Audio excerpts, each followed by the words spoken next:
Qu'est-ce que la méthode des coûts à base d'activité? Lorsque l'on parle des coûts à base d'activité, on fait référence à une méthode de comptabilité. On l'appelle aussi méthode ABC de l'anglais Activity Based Costing. Contrairement aux méthodes traditionnelles qui divisent les coûts en entreprises par fonction et par produit, la méthode ABC se focalise sur le coût des activités et donc sur les processus de la chaîne de valeur. C'est pourquoi la méthode des coûts à base d'activité permet de mieux connaître la provenance de chaque coût en décortiquant les activités qui les génèrent. On porte alors davantage attention aux charges indirectes. Comment mettre en place la méthode ABC?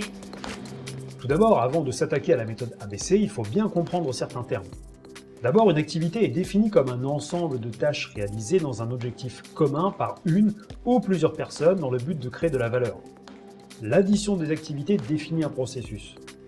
Le terme d'inducteur de coût, lui, est le facteur multiplicateur pour le calcul du coût d'une activité. Par exemple, l'activité et la facturation et l'inducteur de coût le nombre de factures. Ou encore, l'activité et la gestion des fournisseurs et l'inducteur le nombre de fournisseurs. Maintenant, en ce qui concerne les étapes de la mise en place de la méthode ABC, on retrouve 1. L'identification des activités, 2. L'évaluation du coût des activités, 3.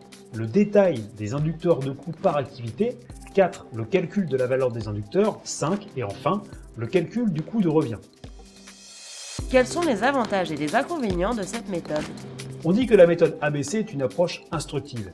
Elle permet de réfléchir à la provenance des coûts et de réaliser un meilleur contrôle des coûts. Cette méthode permet aussi de mettre en place un management basé sur les activités et de nourrir les prises de décision. En ce qui concerne les inconvénients, on reproche surtout à cette méthode la lourdeur de sa mise en place.